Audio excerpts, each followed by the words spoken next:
Welcome back to the Corbett Report, ladies and gentlemen. I am James Corbett of CorbettReport.com, and you are tuned into Questions for Corbett, the monthly podcast series where you ask the questions and I provide the answers.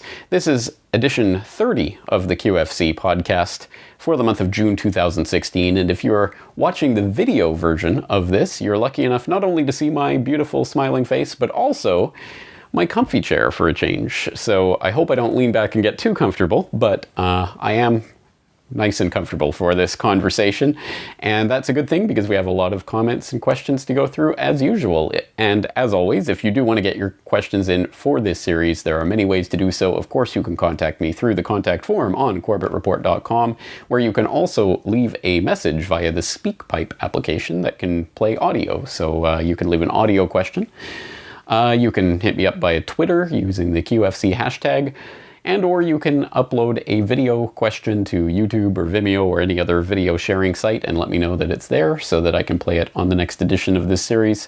And of course, probably the number one way is for Corbett Report members to log on to CorbettReport.com and leave your question in the comment section of this edition of QFC, and we'll go through it next time. So, looking back at QFC number 29, the questions and comments that were there, I note that there was a very lively conversation that was going on in the comments there amongst the Corbett Report members about A, C.S. Lewis and the various books of his that I apparently should read, and B, the authorship question when it comes to William Shakespeare. There was a lot more interest in those topics than I would have thought, so interesting, good to know. I'm pleasantly surprised, and I will obviously definitely be pursuing that more in the future. So thank you for that lively discussion.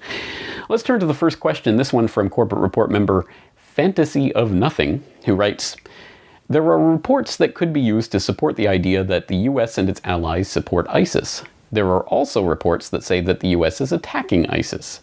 If you don't think the US is attacking ISIS, why treat the information from some reports different than others? How do you decide what reports to believe without falling into confirmation bias? If you do think the US and its allies are attacking ISIS, why would they simultaneously support and attack them?" All right, some good questions here. Thank you for providing them. I think a lot of people probably have these questions when they first start encountering alternative information about how geopolitics really works. And this gets into the 3D chess type of maneuvers that I've talked about before. But let's break this down as simply as possible that we can in the few minutes here. First, on the issue of ISIS and who is funding and supporting ISIS, I will direct you back to episode 295 of the Corbett Report podcast, Who is Really Behind ISIS, where we did talk in some detail about the creation of ISIS and who's actually supporting and funding it. So I think that's the important background here to understand that there is Western and NATO and GCC support for ISIS. That's extremely important. Not only the creation of ISIS directly, but also the surrounding context which allowed it to arise. But I think it's also important to not make this cartoonish. It isn't, speaking of Fantasy of Nothing, it isn't Fantasia. It isn't Mickey Mouse going around and magically making, ISIS fighters come to life out of the sand of the desert or something and directing them as some sort of magical zombie army. It is, obviously, there are Islamic State fighters who genuinely believe in the cause of an Islamic State. It's always a question of how these groups are funded, how they are controlled by the leadership, who the leadership really is, and how they're supplied and where they're getting their money and funds and all of the space that a group like this would need to operate. Those are the pertinent questions, more so than, is every single person being directly controlled by the US? And then what does that even mean? The US, as if there is a singular entity known as the US that does things. No, it's different elements within different agencies that are parts of the government, and some of them outside of the government, and of course cooperating with other allies in the region, not necessarily other governments in the region. It could be the intelligence agencies of different governments. So there's layer upon layer upon layer of interaction going on here. And the bigger point of all of this is that, generally speaking, if we look at the history of the Middle East for the past century, starting with the British and then carrying on with the US, and with Israel, of course, always an ally to the side there, there is always the creation of various groups, or at least the fostering of certain groups or certain ideologies, that can then be amenable to cooperation or to using them to play off against someone else. So I think ISIS has to be seen in that context.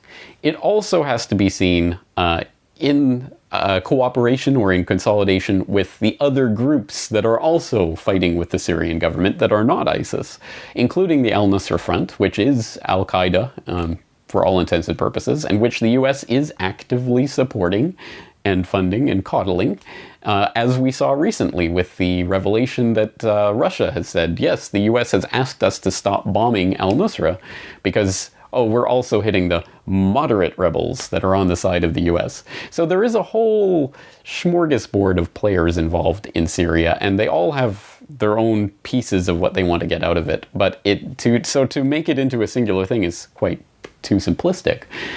All of that is to say that ultimately, at the end of the day, this is about the US allowing a group like ISIS to form up, and in some cases actively encouraging that, including through smuggling guns through Benghazi and fighters through various corridors into Syria that started or at least helped to bring about the creation of ISIS, as admitted by the former director of the DIA. Let us not forget that he said that ISIS was a willful creation of the White House. And that is then the excuse for further input and further excuse to go into the country and to say, well, we can't have this situation. Look, Assad can't control the country, so we have to go and make sure that we get rid of him. It's a complicated situation. But yes, in a way, yes, I'm sure they do strategic tactical strikes here and there on ISIS targets, but clearly they're not destroying the infrastructure and shutting down the supply lines and the Jablis corridor and all of the areas that they would need to actually stranglehold them. So because, of course, there are the moderate rebels that they want to help out. It is a schmozzle. I understand why it's confusing. But again, please do go back to who is really behind ISIS and some of the other work that we've done there to start unwinding that. But yes, a long story short, they put Islamic terrorists in various pieces of the chessboard as the excuse to then go in and take over that part of the chessboard. That's what we saw in Libya. That's what we're seeing in Syria. We've seen it happen time and time again over the past century. All right.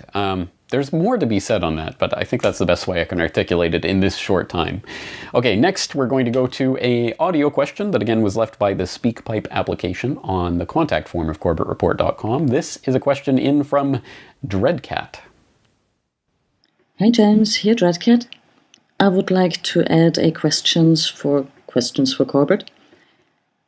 Would it be too far-fetched to assume that Gladio is the successor of SOE, Special Operations Executive, which, as they say, merged into MI6?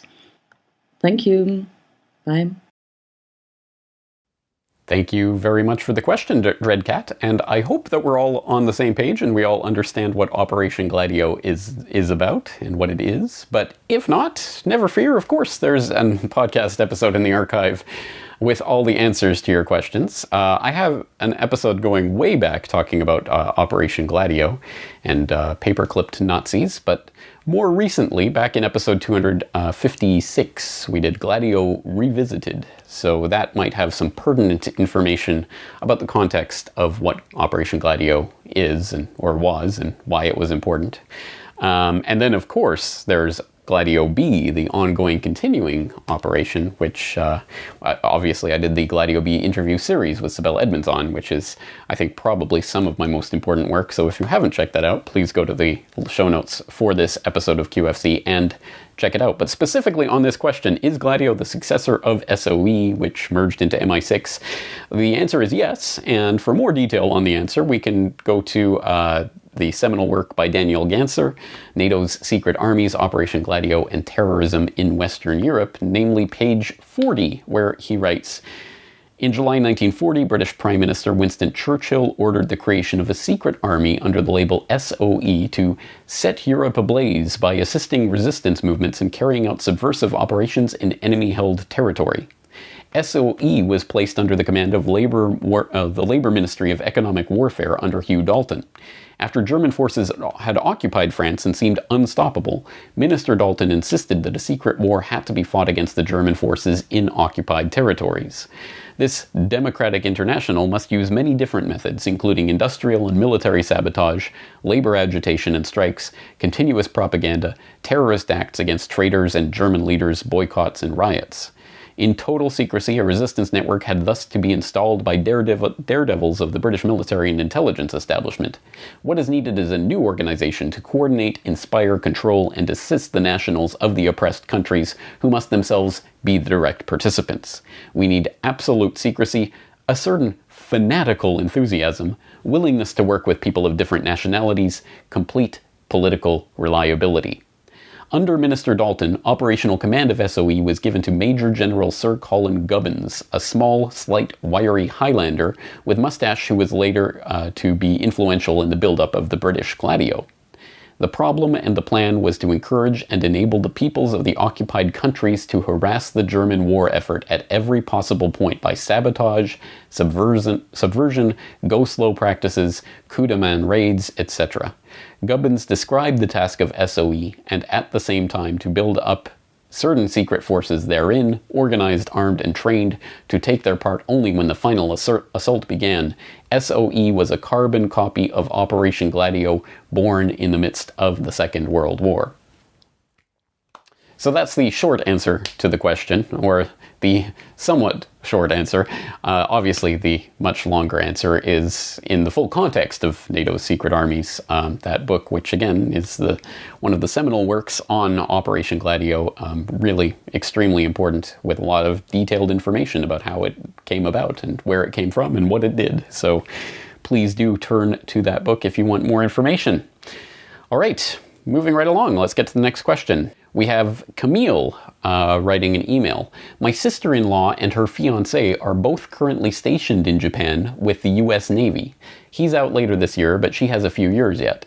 My question is, could you point me to a good video or article to show them that a dishonorable discharge would be a positive thing, since there is no honor in being the hired thug for dishonorable criminals? A very good point, a very astute point there. And I realize this is a very real conversation that must come up for a lot of people who do have relatives and loved ones in the armed forces that, well, would prefer them not to be in the armed forces. So, off the top of my head, I know that a couple of conversations on the Tom Woods show in recent months, recent years, that I would direct your attention to. The first is a conversation with Bill Galvin, the counseling coordinator at the Center on Conscience and War, talking about the process of how you go about applying for conscientious objector status and getting out of the military once you're in there. And then the other is a conversation with two military personnel who actually did file for and eventually received their conscientious objector status. Fascinating podcasts, even for people like myself who has no relation to this and no one that I know or love is in the armed forces. But I mean, it's fascinating stuff, and it's good to hear about the process of how you actually go about doing this, and it can actually be done. So very interesting stories. I'll put those links in the show notes for you to check out, and for anyone else to whom this applies. Moving on, next question in from Drew. I'm messaging you today in hopes of requesting an episode for you to cover about the event that led up to the attack on Pearl Harbor. I remember reading something along the lines of the US provoking Japan to attack, but I'm not sure if that's right. I also found only one book, I haven't read it yet, even addressing this. What is your take on what provoked Japan to attack the US? Well, yes, thank you. Good question, Drew. That is a very good question. And luckily, you're in luck. I have talked about this a couple of times. There was Corbett Report Radio episode 50, where I talked to Robert Stinnett, who wrote one of the seminal works. If you look at any works questioning Pearl Harbor and what really happened there, you're going to run across Robert Stinnett's book. So I do have an interview with Robert Stinnett about Pearl Harbor in Corbett Report Radio number 50, and we did talk about Pearl Harbor in a great degree of detail in Film Literature in the New World Order, episode 21, on Tora with James Perloff, and we talked a lot about the details, the mechanics of how Japan was led into Pearl Harbor, how the attack was provoked, how it was allowed to happen on the U.S. side with British perfidy.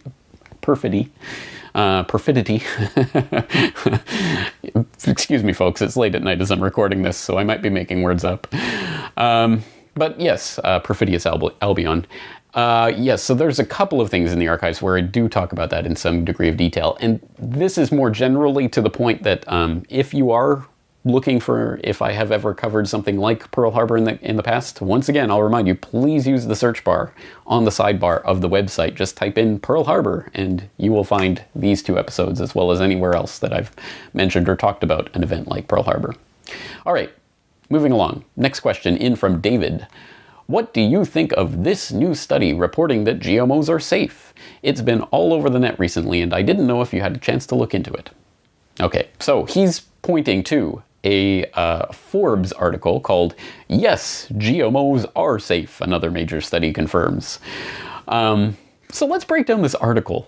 First of all, this is not a Forbes article in terms of it was being written and published by Forbes. It was just being published by Forbes, but it's a contributor article by a contributor named GMO Answers. So first, what is this contributed content that Forbes is using? I'll put in a link to pointer.org, which had an article up a few years ago about the Forbes model of contributed content and what it means for journalism. But they point out there that this is something that the innovator of this system calls incentive-based entrepreneurial journalism, where basically there are people who work out a deal with the publisher, in this case Forbes.com, that they will write the content and Forbes will publish it. And I don't know the details, maybe it's different from site to site, maybe they share revenue, advertising revenue, or whatever it is. But anyway, this is someone who's kind of writing for Forbes, but it isn't Forbes. So that's interesting in and of itself. But more specifically, who is GMO Answers, who's providing this contributed content to Forbes? From their own bio on Forbes.com, GMO Answers is an initiative committed to responding to consumers' questions about GMOs and how our food is grown. Its goal is to make information about GMOs in food and agriculture easier to access and understand. Experts donate their time to answer questions in the area of expertise for the website, in their area of expertise for the website. Oh, how nice. GMO Answers is funded by the members of the Council for Biotechnology Information, which includes BASF, Bayer, Dow AgroSciences, DuPont, Monsanto Company, and Syngenta. So it's a consortium of the GMO manufacturers are answering your questions about GMO. Oh, don't worry, we've got the answers. So take this article with that grain of salt. But what does the article actually say? Okay, so for those of you who don't know, this article says, an exhaustive new study by the National Academies of Sciences, Engineering, and Medicine found, quote, no substantiated evidence of a difference in risks to human health between current commercially available genetically engineered crops and conventionally bred crops, and no conclusive causal evidence of environmental problems tied to genetically modified crops. These results might come as a surprise to some, but the reality is that today's GE products are the most researched and tested agricultural products in history, and this report builds on a large and growing body of evidence that supports the safety of GMOs. Okay, so beyond the fact that this is literally GM biotech company propaganda, literally funded by the GM companies, is this true? Well, we have this article from gmwatch.org, How the National Academy of Sciences Misled the Public Over GMO Food Safety. GMO food safe to eat, say world's leading scientists, ran the headline in the Times in the wake of the publication of the U.S. National Academy of Sciences report on GM crops. In almost all the mainstream media, the story was the same, from Nature World News trumpeting, scientists declare GM food safe, to The Guardian's GM food generally safe for humans. In reality, the part of the report that deals with animal feed studies on GM crops is a subtly treacherous mix. Scattered among some sound statements and useful recommendations are a plethora of strategic omissions, gobsmackingly unscientific assertions, wishful thinking, pulled punches, and outright lies. Below, I consider just a few. The report's most outrageous deception is the obliteration of the many findings of harm or risk in animal feeding studies on GM crops. The report says, the research that has been conducted in studies with animals and on chemical composition of GE food reveals no differences that would implicate a higher risk to human health from eating GE foods than from eating their non-GE counterparts. That message was translated by the NAS's press release to as no substantiated evidence of a difference in risks to health between current commercially available genetically engineered crops and conventionally bred crops. That's where the media got the message that GM crops are safe. It wasn't just dumb or lazy reporting. It came straight from the NAS itself. But both statements are at best misleading and at worst lies, as anyone knows who has seen any of the long list of animal feeding studies showing risks and harms from GM crops. Ill effects in GM-fed animals include liver and kidney damage, change in blood biochemistry, and immune responses. All right, this goes on. It's a very lengthy article, but let me jump towards the conclusion where he writes, and the NAS report has worked like a GMO lobbyist's dream, prompting parts of the British media, for instance, to lobby for Europe to unblock GM crop farming on the grounds that the report's eminent authors had blown away claims that GM crops and food cause harm. Perhaps not coincidentally, just 2 days after the publication of the NAS report, Health Canada announced its approval for human consumption of the world's first commercialized GMO food animal, Aqua Bounty's GM salmon. As GM foods have apparently been declared safe, who could possibly object? The NAS report should be treated for what it is, not a scientific analysis, but a political document supporting US economic interests. Now, I'm going to leave it there. As I say, this is a pretty lengthy report, and they go into a lot of explicit detail about the various studies that are talked about in the NAS report and how and why they are wrong precisely. So I do truly recommend that you go and read through that article so that you have a better understanding of this report and where it's coming from. But yes, the long story short, yes, this is a politically motivated document that serves business interests that are, as I've documented in the past, well tied into the U.S. Environmental Protection Agency and the Food and Drug Administration and other pertinent places in the government which are increasingly populated by this revolving door of biotech officials who come in and work for government and then go out with a golden parachute in Monsanto or, those corporations. So, absolutely, this NAS report is being used for propaganda purposes, and I do suggest you actually look into some of the details of it. Again, links in the show notes. All right, let's move on to the next phase of this. We're going to listen to an audio question, again, this one in from Ulf. What hit me this last week was a question that just popped up a little bit about Corbyn and Sanders. And I was wondering if you have pondered the same thing. For me, as Sanders is Jewish, and I'm thinking the the agenda of the Israeli state. Is this also within the game to give false hope to people?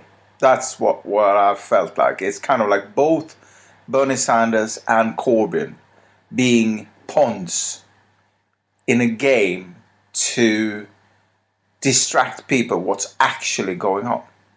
But yeah, that was only something that popped up in my mind and I wanted to share it with you. Thank you for a really, really great information apparatus you have there. Thank you.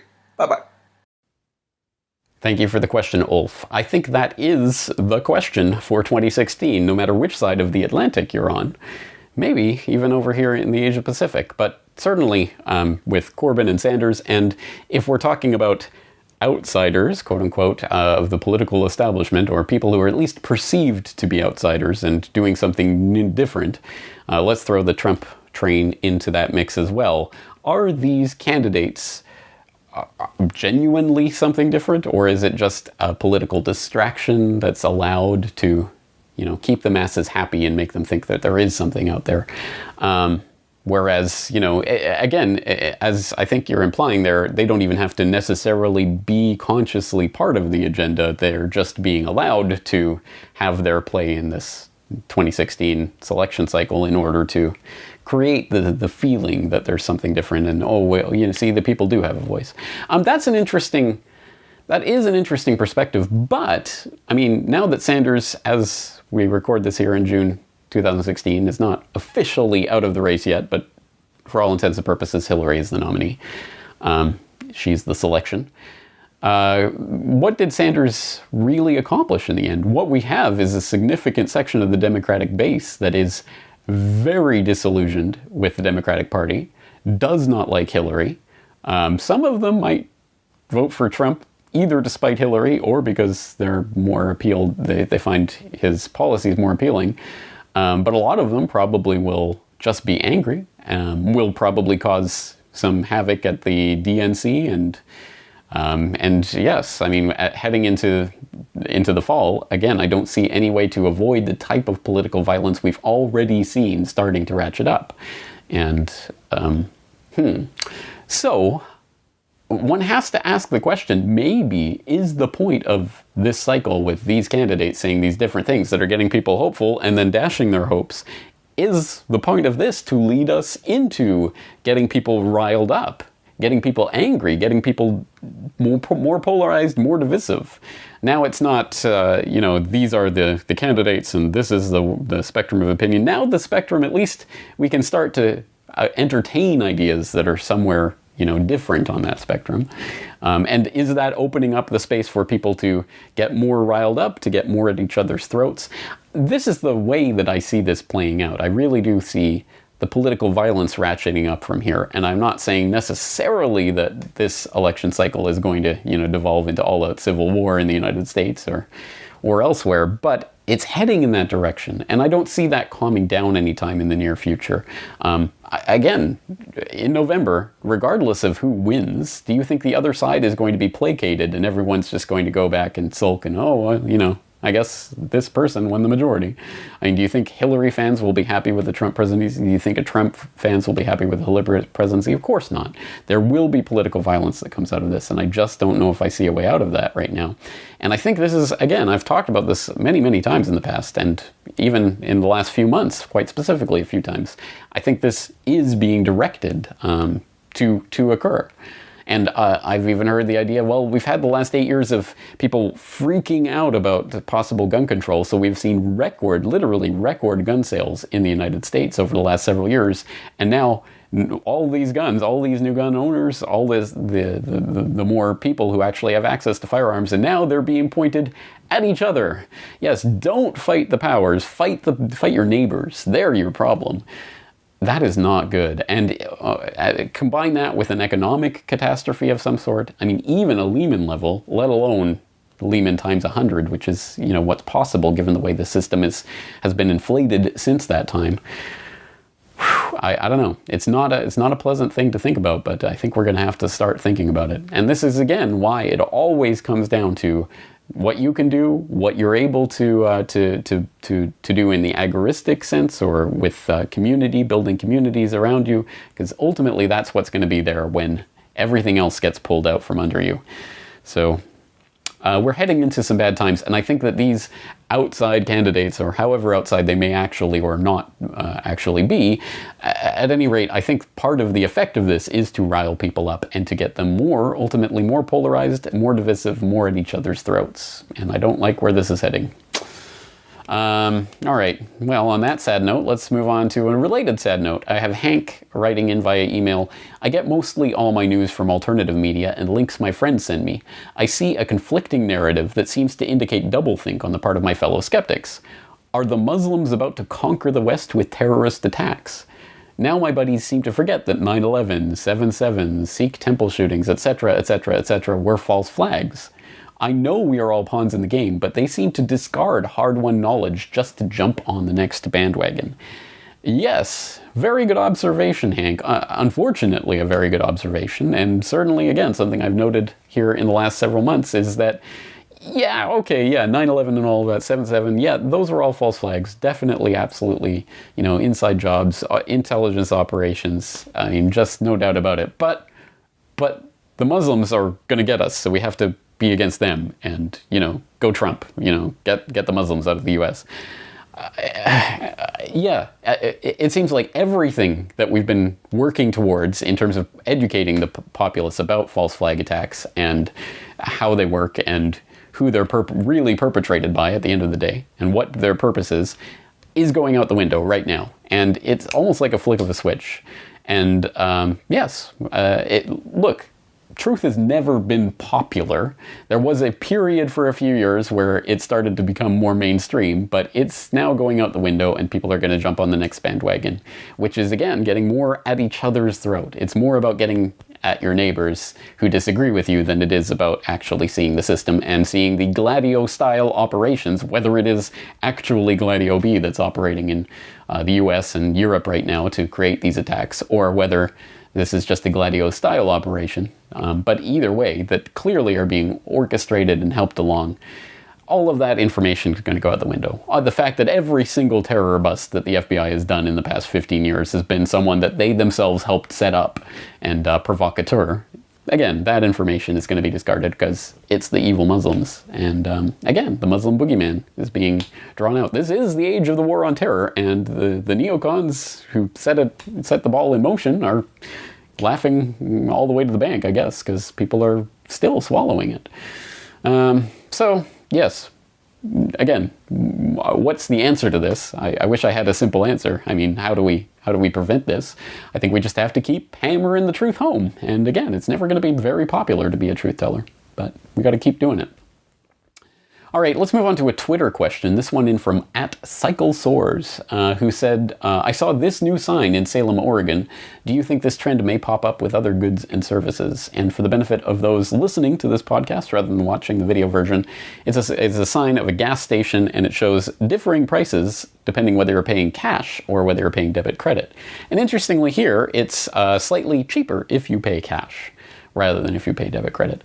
That is an interesting phenomenon because this is clearly the way it can be engineered into a population, whether to use this form of payment or that form of payment. If it's cheaper to use, paper money, then people will use paper money. If it's cheaper to use plastic, people will use plastic, which is why I think obviously differential pricing is going to be used in a lot of different circumstances, is already being used in a lot of circumstances, will be more used, I'm sure, in the future as differing forms of payment become more important to the transactional process. Look at any graph of the usage of electronic payment, and in every country it's starting to skyrocket. It's going exponential to the point where there are countries now where cash payments are now the minority of transaction payments. The majority are now electronic, credit, debit, what have you. So we are moving into the electronic age, and that's why there are places that will give you a discount if you use cash, because then they don't have to pay the card processor fee. So they save a little bit of money, so they'll pass that saving on to you. But ultimately, I think this is going to work the other way. Ultimately, I think in most cases, the incentive is going to be, hey, use your card to pay and we'll give you a discount. Or use your card and we'll give you bonus points. That's a popular system that they have in a lot of stores here in Japan, so that even convenience stores have their own point card, and pay with your card and you'll get points.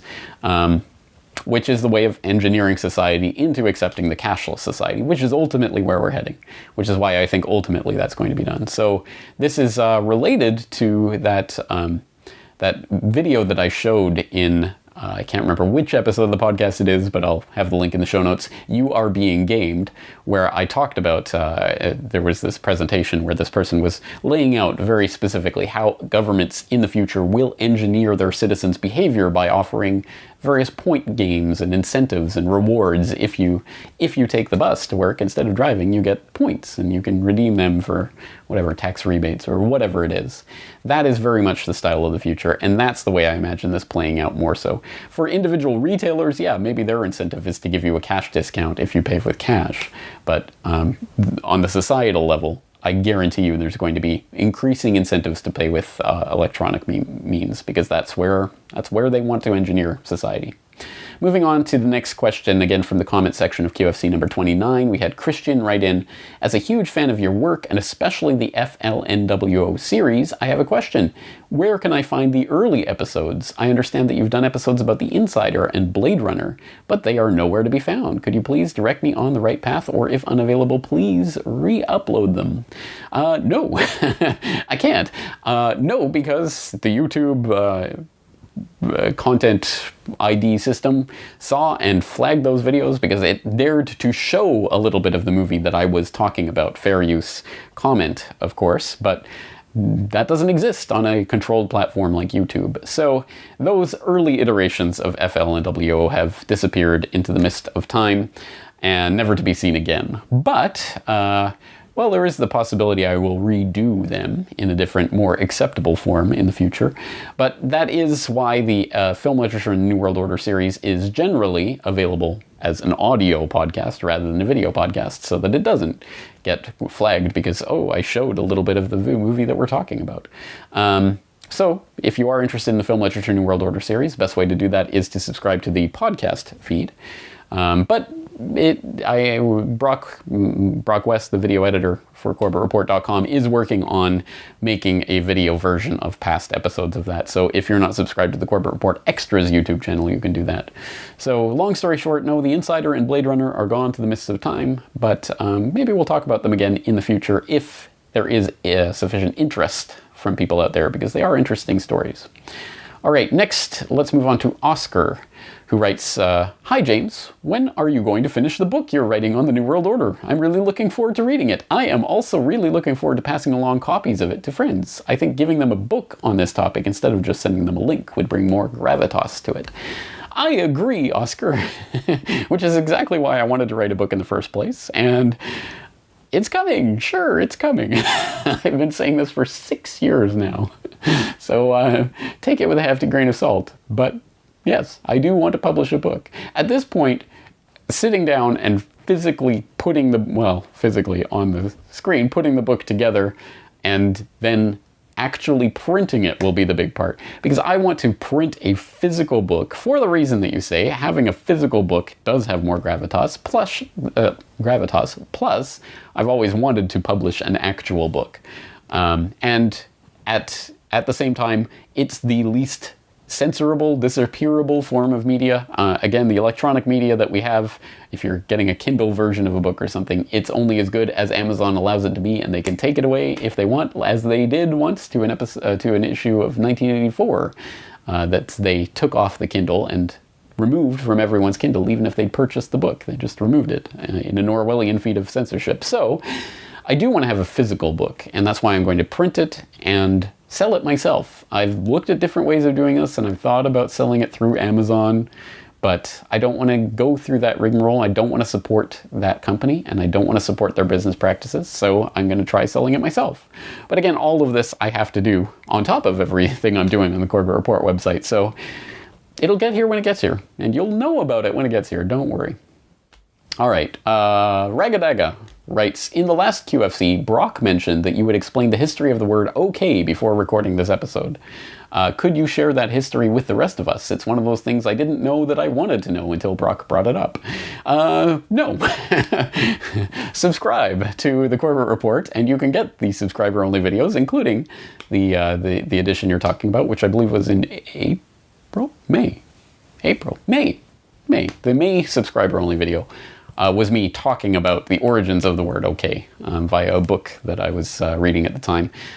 Fascinating little story, and just as a hint, it has to do with newspapers and elections, but I'll leave it there. If you're interested, subscribe to the website, and you can get the access to log into the website, to leave your comments in the comment section, and to get the subscriber newsletter, which includes my International Forecaster editorial, which of course is also always available for free at theinternationalforecaster.com, and the subscriber-only video, which comes out once a month. All right, let's do, one more question on that related note. From the YouTube version of this last edition of QFC, Ghostface Killa wrote, I'm a longtime subscriber. Why did I stop getting the newsletter and videos? My email never changed. For those of you who don't know, it's been about a year and a half now, but about a year and a half ago, I stopped sending out the subscriber newsletter as an email, and it's now available on the website itself. I'll put the link in the show notes in case you've never seen it, but there is the archive of the last year and a half of subscriber emails. So when you subscribe, you'll be able to read through the last whatever it is, 50 editions of the subscriber newsletter, or however many that year and a half is. They're all there. All the backlog, at least since the beginning of 2015. So you have to sign into the website. When you subscribe to the website, you should get an email from me with your sign-in details for the website. Please let me know if you don't have those sign-in details. If you are a subscriber, if you have subscribed to the website and you have not received your sign-in details, please let me know, and I'm happy to help sort that out with you so you can log in and read the newsletter. All right, now let's turn to this final segment of the podcast where I turn the tables around and present some questions that I received that I want to ask you, because I think they're good questions and I want your take on them as well. We'll start with What a State, who left this question in the previous, not in the previous QFC, he left it in the last New World Next Week with James Evan Pilato, where we were talking about Brexit. He left this question: as a voluntarist living in the jurisdiction known as Britain, I despise politics and its mechanisms, but my current thinking is that I should vote to leave Europe, as it apparently means uninstalling some corrupt politicians from having a say over my life. Or should I even bother? Or maybe I should spoil my paper. What do other anarchists think? Yes, this is a very good question, and I did respond in that comment thread, but I will repeat the question here on Questions for Corbett as a question for you guys out there. I am interested also in hearing the take of various, well, anarchists generally, voluntarists specifically. What do you guys think on this type of vote? Not a vote for candidate A or B, taken as some sort of package that's going to represent you and, he's going to promise doing this or that and then get into office and do the exact opposite or whatever. But no, a vote specifically on a yes or no about a specific policy issue. As I said in the comment section, that's the only kind of vote that I can even theoretically get excited about if I trusted that it would be an actual fair voting process, which I don't. So that might be part of my answer. And then there's other things to think about when we think about Brexit. For example, if the UK does leave Europe, then clearly that's going to have economic consequences, not just on Britain, but on Europe, that could destabilize the global economy. And more importantly, the type of psychological mechanism that will be used either to prevent Britain from voting for Brexit because, hey, look what you guys are going to do to the world economy. Or if it happens and it actually does go through, then they could come around and say, look, you guys caused the death of the world economy. That's why we need more regional governments and globalism. That was the answer. You guys chose the wrong answer. But then again, we can double think because, well, do we want to start then deciding what we want to do based on the way that they're going to spin the propaganda that results from it? So many questions here. Again, I'm going to turn it over to you guys. I'll just point out there was a recent Tom Woods podcast where it was Tom and Michael Malice debating the question of voting in general, and that whole debate is interesting and relevant, but I think specifically around the 28-minute mark, if I remember right, there was a discussion specifically about Brexit and that type of vote. So that might be part of an answer to that question. Next question for you guys out there. I got a question from Brian. Not sure you would answer this question, but in case you have an opinion, which country do you think has the least terrible government? I do get this question a lot, and I get a lot of people asking me if Japan is a good place to live, or, what country should I move to, kind of thing. This is a question I get a lot. I think we've even answered it here on QFC maybe a couple of times in the past, but I will put it into the mix again for you guys out there. Do you think there is a least terrible government, a place that people should move to, and why? I don't think I could answer this question affirmatively because A, I've only lived in 3 countries in my life, so I've only lived in 3 countries. I've been to a number of countries, but visiting a place and living there is completely different. And I couldn't recommend Japan per se. It works for me, but there are a million things that go into that about me personally and who I am and my tastes that I don't know if that would apply in your situation. So it's a difficult question to answer, but if people out there have their opinions, please share them with the rest of us. I'm sure we'd be all interested to hear about it. And finally, we have an interesting question in from Rob. After an argument with a friend about the role of the US military, I tried to do a search on the Kiloton to Freedom Index to see how many kilotons of explosives it takes to make a country as free as the US. Apparently, this does not exist. I looked at economic freedom indexes, but Hong Kong was at the top of the list and Liberland wasn't even on the list. I looked at Reporters Without Borders Freedom of the Press Index, but Canadian reporters must be okay with not writing hate speech. Is nobody actually trying to do this, or am I just looking in the wrong places? What metric would you use to measure freedom worldwide? An interesting question, Rob. I like this question because clearly there's no kiloton to freedoms index. Imagine that. We don't know how many kilotons of bombs it takes to make a country free, but the US is working on it with its allies. Yes, clearly the freedom of the press index and the economic freedom index are heavily politically biased and loaded indices that may or may not tell us anything about the country and what it's like to actually live there. So again, I guess this is related to Brian's question, but how do you measure the freedom of a country? And what would that metric look like? What kind of index could you come up with? Or does one actually exist? Maybe you can point it out to us and we can all be enlightened. So those are a couple of questions I'm going to turn over to you guys. Have at it in the comment section.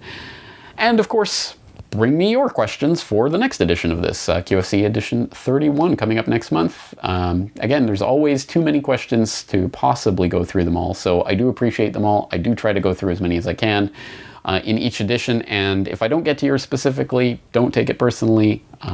If you think it's a good question, resubmit it again next time. All right, that's going to do it for this edition of the QFC podcast, and, well, this is James Corbett of CorbettReport.com. Looking forward to talking to you again next time. The Corbett Report is brought to you by the Corbett Report subscriber, a weekly newsletter featuring James Corbett's international forecaster editorial, recommended reading and viewing, discounts on Corbett Report DVDs, and once a month, a subscriber-only video.